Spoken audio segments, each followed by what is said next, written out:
So I want to go into, I don't know if you guys know who Andrew Wilson is, man. Andrew Wilson is one of those guys who loves to debate, and he's advocating for the masculine man and what it means to be a masculine man. And he's on the show of Piers Morgan. Shout out to Piers Morgan and his podcast and his show. He had a lot of leftists up. He had a lot of leftists, extreme leftists up there.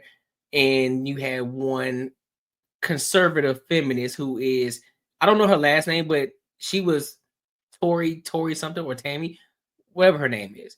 But Andrew Wilson was giving them the blues and he was cooking their ass. So I want y'all to see it, and so that way we can get, y'all can give me y'all perspective on what y'all think about this. So let's lock in. But I'm also aware that they've grown up in an era when the likes of Andrew Tate and others have become increasingly dominant in the way that a lot of impressionable young men start to think and view. Well, she got some, that's either all makeup or she got a lot of Botox done. God damn, shorty. You were straight just naturally. Like, why you got all these Botox going on? But hey, she's what you would consider a media, or what conservatives in the conservative world, she would be considered a baddie in the conservative world. But just out in the regular world, she average. Women. And for all that Andrew Tate can say that it's positive about getting fit and being successful and confident and so on, there's indisputably a hardcore streak of misogyny that runs through his veins, which I think has been quite damaging to young men. So I'm not all in either way here, but I can certainly see the arguments. Where do you sit?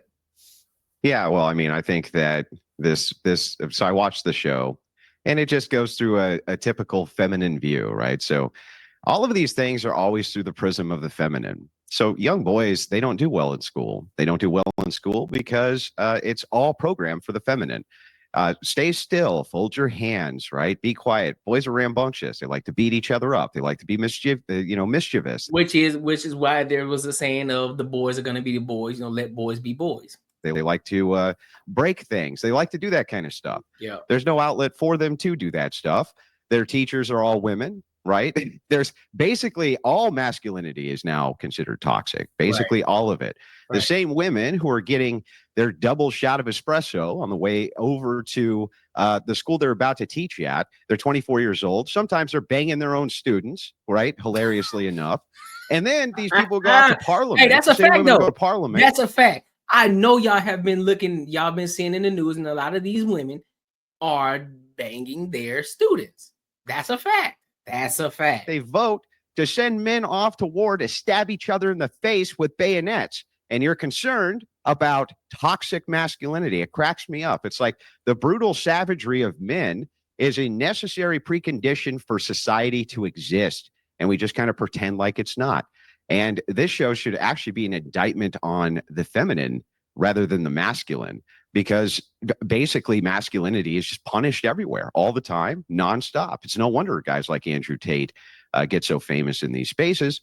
I mean, what's the alternative? The alternative is everything must be feminine, tone policing, nonsense like this. It's ridiculous. Yep. All right, James Barr, you were laughing, but I don't think... Hey, he cooking. He's cooking right now. I don't think I'd enjoy what you're hearing. No, why he smoke a cigarette? He cooking. I mean, I don't think you've seen the show. Episode 2 is shot entirely in a school. I didn't see one of the female teachers drinking a double shot of espresso at all. None of the teachers were flirting with students. There were male teachers as well. I don't think you're describing the show here. I think you're describing your own insecurities or agenda. Why does everything have to revert back to an insecurity, bro? When it comes to a man and he's standing up on what he believes in, why does it always revert back to it being insecure? What y'all don't understand is when a man stands 10 toes on what he believes in, that doesn't make him insecure, bro. That makes him more secure than anything, because he doesn't care if he gets the applause or not. He stands on what he believes in. He stands on his principles, regardless if he's appreciated, regardless if he is applauded for it or not. Why is it always an insecurity? That shit's crazy to me. Yeah, so this doesn't contend with the argument. Like, do you understand that I'm making an argument, an indictment of society itself? based around my ideas that I'm seeing from this show. That's what I'm actually doing. So if you could contend with the fact that male savagery is necessary for the security of a nation, and that women will indeed vote in the future in parliaments to send men off to war to stab each other in the face at 18 years old with bayonets, perhaps you can contend with that before we start, getting into, well, tone policing is actually good and toxic masculinity is actually bad. It's like, I think there needs to be a little bit more toxic masculinity, or what you consider to be toxic masculinity. I agree. Well, great. Good for you. Nothing. I'm glad you think so. Nothing. No, I mean, I just don't need to argue with that, because you just unlocked. You just unlocked. You got nothing.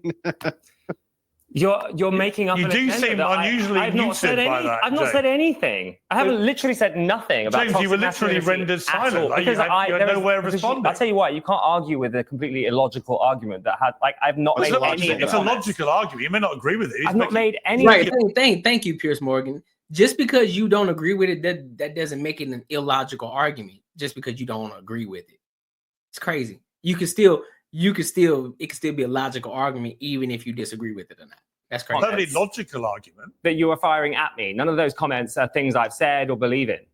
All right, I want to bring Tommy in, because Tommy, you've got a very interesting perspective. You've talked about something different. You call it the pussification of men, which is a great phrase. I'd love you to just explain what you mean by that. But also, you're not a fan of Andrew Tate or the influence he has. So that makes you, I think, an interesting commentator in this area. So just explain, first of all, the pussification of men. All right, Piers. Well, I think, and I can't see you all, so forgive me if I'm incorrect here, but I think I'm the only female on this panel. Correct. So Why does that matter? You being the only female on the panel, why does that matter? Just talk and say what you got to say. That nobody else on the panel came. Well, because we're a group of men over here. We just talk. Nobody cares if you're just the only woman on the panel. Just talk, bro. Really anxious to weigh in. Okay. So I think over the last probably 10 years, there has been what I call the pussification of men. It was everything should be about your emotions and your feelings, and men were emasculated, and this whole concept of toxic masculinity warped the minds of a lot of young men, and they felt masculine. They wanted to be masculine, but society was telling them they should be softer, that it was being toxically masculine if you wanted to play sports and chop wood and go to war. And so men were so emasculated and so beat down that then there was this revolution of what was actually toxic masculinity, the Tate brothers and others, which I feel as a female that doesn't represent. No, keyword. I feel, not what is, but what I feel. Your feelings don't adhere to reality. I feel like this. I feel like that. I feel like this. I feel. It's all feeling. There's no reality behind it. It's all within yourself. True masculinity, that to me represents douchebaggery. And as a woman, I want a strong man who is a protector and a provider that will go to war if need be. Look at them Sims up there. Look at these Sims. Look at them. Do y'all know what the acronym for simp mean? I just want to know. Let me know in the comments what y'all think that is. What y'all think it means. Will protect me, protect my family, make money. I see that as being actually masculine. That's like the man that I grew up with, my dad. But what we're seeing now is these young men who look at Andrew Tate and the Tate brothers, and they see somebody who's just quite frankly a douchebag and disrespects women. And because they've been so emasculated, they're like, oh, great, that's a manly man. But that's not right either. So at some point, I think we'll go back to maybe meeting in the middle here. You can be a man who has feelings and emotions, but you can also go to war. At no point in my life would I ever let a woman tell me what it means to be a fucking man. At no point in my life would I allow a woman to lecture me and tell me what a real man is. You don't know the first beginning of what it even means to be a goddamn man. So don't even speak on it. We know more about what it is that how a woman should operate way more than what a woman believes how a man should operate. That's a fact. And protect and defend your family. I'm hoping we can get back there. Yeah, you want that because it only benefits you. two extremes right now. They're confusing men, and quite frankly, they're leaving women with few choices. And that's the real tragedy here. You see, I completely agree with you, but Andrew, you were shaking your head quite vigorously. Why? Yeah, well, I mean, this is just more feminine or feminist nonsense, ultimately. Right, exactly. And the covert feminism in society is big, especially on the conservative side. So here's what happens, right? Women need to have feminine virtues for men to be pursuing masculine virtues, for you to say things like, well, men, what I want is for men to protect me and I want men to make money. Well, that's great. Right. What that ends up doing is it gives you a set of privilege in society. What do men get? Right. What do men get for doing that for you? What are we getting from women for doing? Exactly, because a lot of women always say, well, what is it that you can do for me? What is it that you can do for me? I want a man this, I want a man that, I want a man that, I want a man that could do this, I want a man who could do this, that, and the third. But what are you doing? What are you bringing to the table? That's why I like that question. What is it that you bring to the table? What is it that's valuable about you that will make my life better? And don't give me this bullshit of, well, just my presence of who I am as a woman. That don't tell me nothing. What is it that you're going to do? How are you going to bring value to me? Because at the end of the day, it's about getting to the bag. So how are we going to build this legacy? What is it that you're going to do to bring me value? Me, as a content creator, what is it that you're going to do to bring value to me? Don't tell me that just because, don't tell me just, well, I'm going to support you. How are you going to support me? Are you going to help me operate this business? Are you going to take the load off? Are you going to help me take the load off? Meaning, are you going to start taking different things away that I'm already working on? So if I, as a content creator, if I have to focus on the editing, I have to focus on the different topics that I'm going to talk about. If I got to focus on this, I got to focus on that. Are you going to then give your input in, meaning not tell me what to do, but are you going to insert yourself like, you know what? I can actually focus on this to give you more time to focus on that. What value are you bringing? You just being a woman ain't shit, because guess what? There are a lot of other women out here. So what are you doing? What value are you bringing? Doing that. Oh, here we go with the law. Well, what you mean by law? What do you mean by law, cat clearance? What you mean? We getting chaste virgins on our wedding night? No, we're not getting chaste virgins on our wedding night. Are we getting women of great virtue? No, we're not getting women of great virtue. Most of these women aren't even virgins. So no, you aren't getting women with great virtue. Nope, you're not getting that. The idea of courtly, but they want a masculine man. They want a man that's making hella money. They want a man to protect them. They want a man to be this, that, and the third. They want a man to be emotionally attached. They got a laundry list full of shit for men and what they want in a man. But then the minute that you tell a woman, okay, so what is it about you that makes you different from any other woman out here that will make me want to pick you versus any other woman? They can't tell you. Why they can't tell you? Because of the simple fact they never asked the question, what type of woman are you looking for? So they don't even know. Nor do they even pay attention. You picking the wrong one. See, it ain't about me though. That's what I'm saying. You keep saying you picking the wrong ones. No, sweetheart. No. Love is supposed to be done for women of great virtue. Where are they? Well, they're nowhere. And so in modernity, in society, when female conservative influencers say this, it's actually a form of covert feminism. They're saying, I want privilege in society, right? But what is it women are giving to men to get it? What?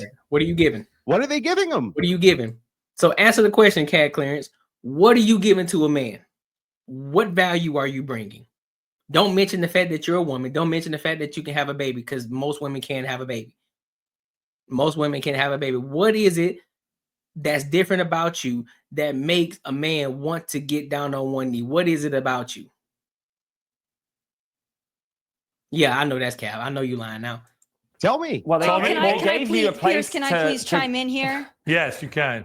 And then James can, and I'll come to you, Sean. No, I would love to. I love this whole thing of like, if you're a female conservative and you don't believe that men should be douchebags, that all of a sudden you're a covert feminist. Call me a feminist. I really don't give one crap one way or another. But I can tell you this, a lot of these men, these podcast hosts on the right that like to think of themselves as these big masculine men, and what am I getting out of it? I can tell you this. There's that feminism. All right, I believe I'm a woman of virtue, right? Out. Yeah, there's the feminism. Oh, and then you're interrupting me too. Didn't take long, did it? Didn't take long, did it? Okay. Yeah. Oh, I'm sorry. Did you want to speak over me? Yeah, I don't care if you call me. I don't really care if you call me a strong, feminist. independent woman. Yeah. Yeah. You're actually interrupting me. I didn't interrupt you when you were spewing your bullshit. So now it's my turn. Okay. You mean the truth? Like I said before. That's the thing. I hate when they do that shit. I hate when they do that smush. They think they're cooking, they're really not. So I believe there we go again. Piers, I'm a woman of virtue. I happen to be independently successful. I have a husband who's not only a former professional actor. Okay, so now you're spewing out the fact of your success as if that makes you valuable, because what man actually cares about that? No man actually really cares about that. So what are we talking about right now? Now also you want to spew out the fact that your husband is successful as well, which in turn, I mean, doesn't necessarily give you validity, but hey, do what you got to do. Athlete, but is currently a professional baseball coach. So is he not a masculine man? I mean, I'm confused. So because he's a coach, he makes a little money, play baseball. That for some reason that makes him a masculine man. Because he played professional sports, that makes him a masculine man. All right, here we go. Here, what's your concept of a masculine man? Mine is a man who respects me.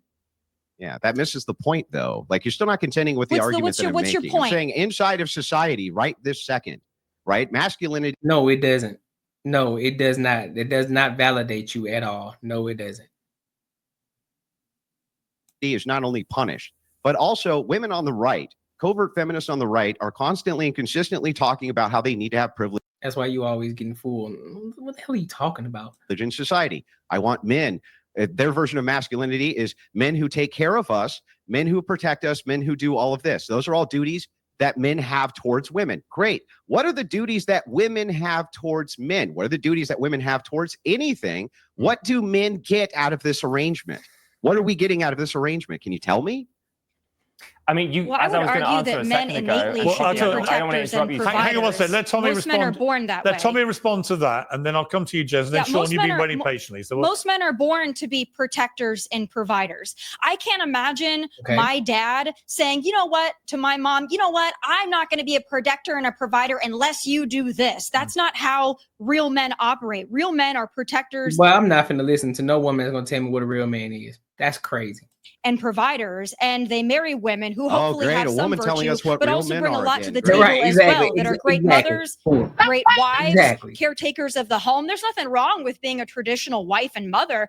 You're misunderstanding me if you think that I think that women should just be out doing whatever they want. I think that there are gender roles that should be respected, but I don't think a man needs to get something out of it to be a manly man, a protector. If y'all don't understand, marriage is a business transaction. So if I'm doing X, Y, and Z, you also need to be doing X, Y, and Z. It's a business transaction. It's not going to be one way. If I'm giving something, you're going to be giving something. What are we talking about right now? So you think you just kick back and do nothing? What are we talking about? What are we talking about? What are we talking about right now? So men are born to protect, lead, and all these different things, which is fine. That's cool. But okay. But you're asking for all this from this man. Okay, what are you doing? What values, what principles are you living by? What are you doing to fulfill that man? Because guess what? We don't move by happy wife, happy life. We don't move like that. We move by happy house, happy spouse. Or happy spouse, happy house. That's how we move. So what are we talking about right now? It ain't just about you. And that's the problem with a lot of these relationships. That's why a lot of these women leave these marriages, because they're selfish. Because they only look at thing one. They only look at it from one way. Let's see. Destin Fisher says a real man is someone who provides everything. Yeah, I'm not listening to no woman tell me what a real man is. Anyway, let's keep it going. Provider. If you think you need to get something out of it, I quite frankly don't consider you a real man. Yeah, so you have nothing. So you have nothing. But we'll discuss in a moment whether Andrew Wilson is a real man. Piers, I offer nothing. I offer nothing.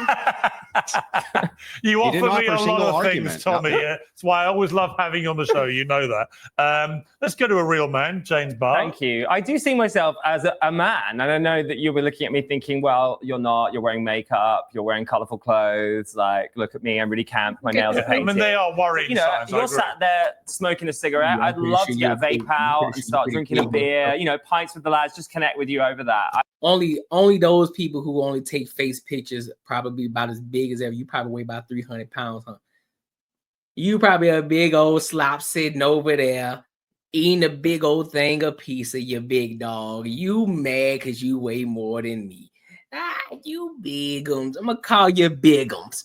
I'm going to call you thickums. I think that you have some insane opinions on what women are meant to do for you. It's crazy that you don't appreciate that a woman actually gave birth to you. Like, she gave you a womb for 9 months and then looked after you. She gave you a womb for 9 months. Okay. I would hope for the beginning of your life, and you're sat there going, "What do women owe men?" And then you got another guy who don't even like women. He likes men, trying to tell another man what a man is. Boy, that's crazy to me. Women don't owe men anything. That's why. No one owes you anything. You have your own life. Do you understand that if you make an argument and you say, I watched your seminar. Because I'm in the comfort of my own home. Got a loose shirt on. Because I'm in the comfort of my own home. Oh, I'm sorry. What, do I need to wear an extra small shirt? Stupid. Just be talking just to be talking. On how to win an argument. In a position, if the women are supposed to be in a position of privilege where men do A, B, C, and D for them, and then I ask, well, what duties do women have? And you say, well, nothing. No one said that. And then you wonder, why are men checking out? I don't know what men are checking out. And he got his nails painted. Lord. He got his nails painted. And trying to tell a man what a man is. Lord Jesus. Somebody come get this man. Somebody come get him. I don't get it. You just that's silly, man. All right, let me bring in the one person who so far hasn't said a word about this. There's a lot of interesting things to say. Sean, welcome to Uncensored. I mean, I think one of the key things of this series that's made it so popular is that anyone who's had young sons knows that they are, if you're not careful, they get exposed to a lot of nasty stuff on the internet. We all know this. And a lot of it is this kind of incel stuff, which I think can be a really malevolent influence on impressionable young men. And they gravitate to it. And I think that partly what Andrew's getting at, I agree with, in the sense that following the Me Too Time's Up campaigns, which were in many ways, you know, extremely laudable, brought down a lot of very bad men, no question about it. One thing about me, if you're going to talk to me, make sure you know how to spell your correctly and use it correctly. Idiot. But the pendulum swung so wildly that I think a lot of young men in particular felt completely disenfranchised from society, felt like they're all being treated like a bunch of young Harvey Weinsteins unless they could prove otherwise. They didn't really know what the rules of engagement were with women, with teenage girls anymore, whatever. Yeah. They lost their way. And by losing their way, they gravitated, I think, to very loud voices on the internet like Andrew Tate, who I think, like I say, he says a lot of stuff I find myself nodding to, and then he'll say this misogynist stuff, which I just despise it. I see no reason motherfuckers just be spewing out misogynistic as if they even know what it means. Most of the people don't even know what misogynistic even means. They just spew it out because they heard somebody else say it. Should ever want to have a relationship with a woman the way that Andrew Tate wants you to, where it's just pure misogyny. Just talk to me first of all about why you think young boys, teenage boys, young men, why they've gravitated to people like Tate. Because they have. Yeah, thanks. Yeah, so I think it's, first of all, we got to understand that we have an amazing responsibility as a parent to lead from the home and to have these open conversations with our young children. All right, whether they're male children, female children. We have to make sure that we're having open door conversations and we are tackling the hard subjects. Because if we don't take care of everything at home, we don't take care of everything in public, like at school and other forces within society that help raise our children, we always say it takes a village. Well, it certainly does, but it starts at home. And if you cannot have these open conversations and allow your children to be honest and open with how they are feeling about society and the things that they are seeing, they are going to go to misogyny. They're going to go to the Andrew and Tristan Tates. No, what happens is they get fucking confused because you don't have people who understand what the fuck principles are and what they stand on, and then you're going to have individuals who are radical fucking leftists who paint their fucking nails and they only go based off of how they feel. I feel like this. I feel like this because I feel. Oh man, I feel. Then you got a bunch of leftists out here versus somebody who stands on principle versus being a dad that loves and protects, because love and protection is what? It doesn't mean acceptance. It means correction. It means guidance.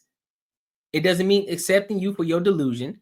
It means calling you out on your bullshit, which is why there's a such thing called tough love. I said it before. Tough love. That's why fathers are needed, because they bring structure to the household.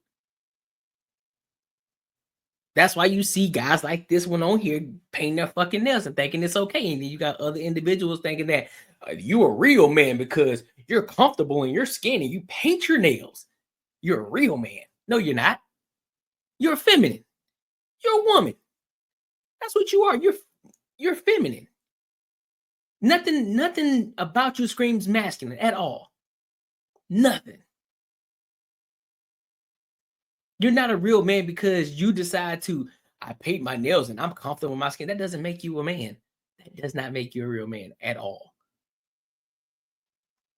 It's the world, and they're gonna learn how to be a man from that. And that is not what society needs. It's not what the world needs. That is not masculinity. It is masquerading as misogyny. How do we protect young men from the easy access at the moment there is to people like Tate? I mean, how do you actually put a ring fence around them so that you can tackle exactly what you just said, but they're not also being dragged into that world?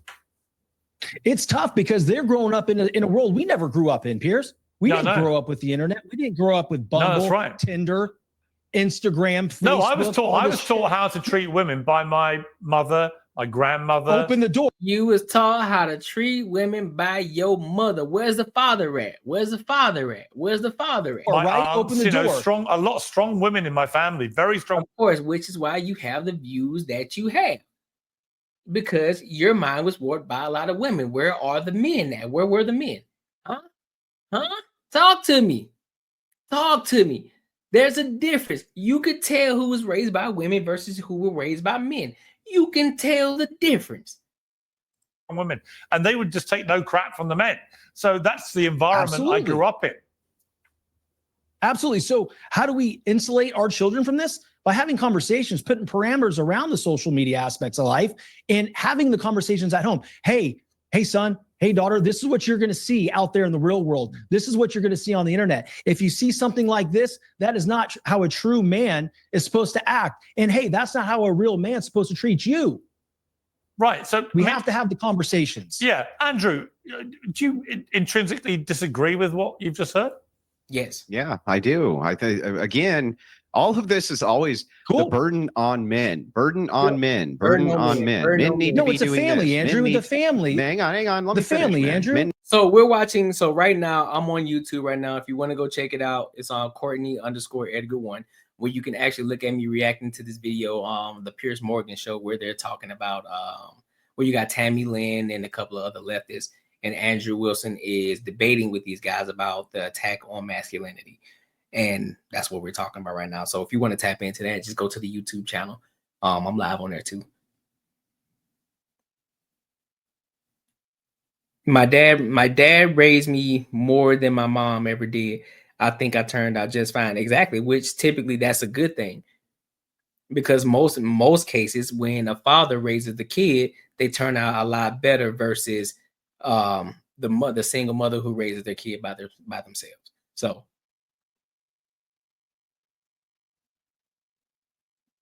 No, nothing about me is insecure. I don't know what this person, they just trolling. So you just kind of got to ignore them people. Yeah, there are many perfect scenarios where kids are to be raised. What are we talking about? There are many different scenarios, and there are scenarios where the kids end up being fucked up. Kind of like this individual, Destin Fisher. You know what I'm saying? They probably were raised by a single mother. But hey, who are we judging, right? What is this about? Who is the better parent? Typically, the better parent. Typically, you will want a 2-parent household. Typically. Don't worry, Destin, I'm gonna go eat. Yep, I'm gonna go eat because guess what? My lady cooked for me. Ooh, I definitely will go eat too. I went to the gym today, got a good workout. I feel great. What if either parent flakes? Well, that's a small percentage. But what we're talking about is masculinity, though. But overall, typically, you will want a masculine man in the household and a feminine woman in the household, which brings the balance, right? But statistics show that typically, if a father raises their children alone, it's almost just like raising the kid in the 2-parent household versus the single mother, who kids end up typically being degenerates, who end up going to jail, who end up being painting their nails, being in the ABC community and all these different things, and ending up on the stripper pole. These are statistics. These are facts. So, no, it's not in the perfect world. Typically speaking, go look at the statistics, bro. Statistics show you that most kids end up in a better life, in a better situation when they are raised in a 2-parent household and or raised just by their father alone versus being raised by a single mother. Go look the stats up, bro. I think when we grow up, we should take responsibility of relearning and healing mom and dad wounds. It just depends, bro. Everybody's gonna have their trauma. Everybody's gonna have situations that happen to them, but you do the best you can. That's why they always say 2-parent household. But the father can't nurture the kids. That's what I'm saying. That's why it's best for a 2-parent household. But again, you can't argue statistics. Statistics show that, typically speaking, a single father raises a child way better than a single mother does. Go look at the statistics. It ain't about the feelings. It ain't about how we feel about it. Go look at the stats. The stats will show you that. Husband and wife. Yeah. So let me back up. Okay. Again, men need to do this. Men need to do that. What I'm talking about is, what duties do women have in society? What are the actual women's duties towards men? Right. Everybody is raised from the time they're kids how we're supposed to treat women. We all know how to treat women. Right. We never talk about how men are supposed to be treated. That's almost never discussed, especially by how women are supposed to treat men, what they're doing. No, a 2-parent household is not in the perfect world. I was raised in a 2-parent household, so it's not in the perfect world. But it's not idolized. It's not shown as much as it should be.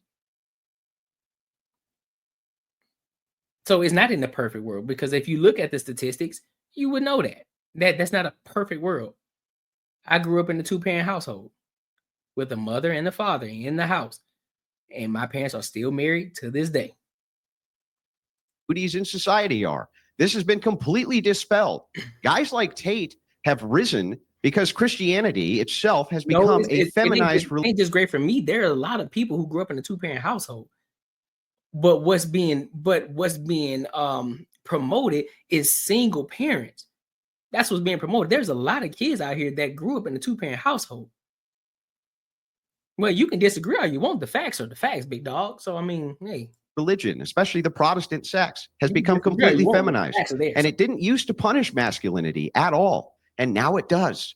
And so where's the alternative? Where's the spiritual alternative? It's nowhere. And we need to get back to this fundamental question of what even is misogyny. Because I don't think that men kicking the crap out of each other, being brutes, insulting each other, hazing each other, even bullying each other is misogyny. Not only do I not think it's misogyny, I think it's perfectly healthy. Yeah, but I don't think that's misogyny. Well-adjusted. That is not misogyny. No, hang on. Talk your talk, Andrew Wilson. Talk your talk. Because at the end of the day, There's an attack on masculinity. Anything that a man does, people are attacking it. You can't even be a man now. You can't hold the standard. You can't have principles because they want you to cry. They want to emasculate men. And this is why guys like myself and other individuals, that's why they look at guys like Andrew Tate. Oh, he's misogynistic. He's toxic for the women. No, because at the end of the day, they aren't simping for these women. And those of you who don't know what simping is basically suckers idolizing mediocre P, right? So you got a lot of these guys, which is why a lot of them individuals back in the day, they fucked us up. They fucked the modern day individuals up because they were the simps. Oh, happy wife, happy life. No, the fuck is not. It's happy house, happy spouse. That's what it is. That's what it should be. Because as I'm doing my duties for you, you need to be doing your duties for me. That's how it's supposed to be. That's what a marriage is. It's a transaction between two parties. That's what it is. And if my return on investment, and if I don't get a good return on investment, I'm going to send your ass back straight up. That's what it is. That's what it is. That's what it's supposed to be. It's never supposed to be a one-way. It's a two-way street. I do my duties as the man. You do your duties as the woman, however that looks. But it's never going to be one way. That's a fact. This ain't red pill content. You don't even know what the fuck red pill is. You don't even know where it stemmed from. So you just saying red pill because you heard somebody else say what red pill is. Tell me what red pill is. Tell me what it actually means. Tell me what it stems from. Then come talk to me, because what you thinking is you're thinking about this red pill as if it's somebody that's just disrespecting women. No, that's not what red pill is about. It's not what red pill is about. And that's a lot of y'all's problem. Y'all think y'all hear one person talk about it and talk about it negatively, and then y'all just run with that fucking rhetoric. It's crazy to me, dog.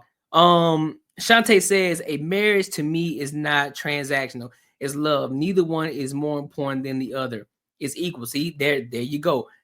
It ain't about equal either. It's never going to be equal. Men and women are not equal. They are not equal. It is a transaction. Regardless of how you look at it, it's a transaction. Love fades. Love is a feeling. Marriage is about duty. And that's a lot of y'all problem. Y'all think that marriage is only about love. That's why a lot of these women are leaving these relationships, because guess what? They fall out of love.